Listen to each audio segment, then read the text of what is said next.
You might be wondering, you're quite young now, 17, 18 years old, you want to choose a career path. Why should I study, for example, international economic law?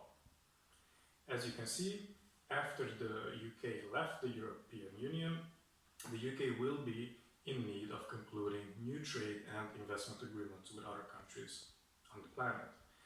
So on the one hand, it's very important that we understand what exactly the UK's relationship with the EU entailed. So it's important that we still study EU law because we are talking about a 47-year-old relationship between the UK and the European Union.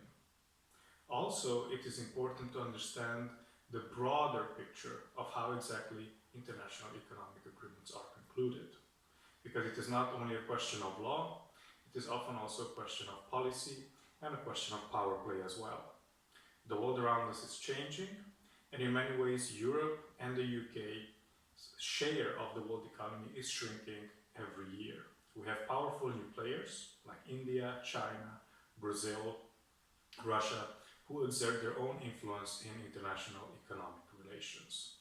Therefore, I think it's very important that students in their undergraduate courses still understand how the European Union works, how it conducts its policies, what is the new relationship with the United Kingdom going to entail, and then at the postgraduate level, they are able to understand the intricacies of international economic relations. Just to give you one example, within international economic law, we have a subfield called international investment law. This subfield is governed by over 3,000 international investment treaties around the planet between various countries. When a country concludes such an agreement, they should be aware what type of clauses they include in such an agreement. A very disputed clause is called an investor-state dispute settlement clause. Such a clause allows a foreign investor to launch international arbitration against a host sovereign state.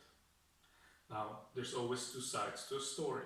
On the one hand, if an investor invests in a country that has a poor judicial system, we want to make sure that they have some form of judicial recourse which is impartial and independent. That is why international arbitration often is good to achieve this aim.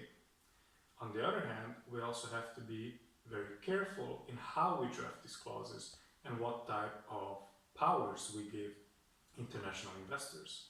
Because we see more and more large companies launching such cases against states, and states often lose, and when they lose, they have to pay very large amounts of money to such investors.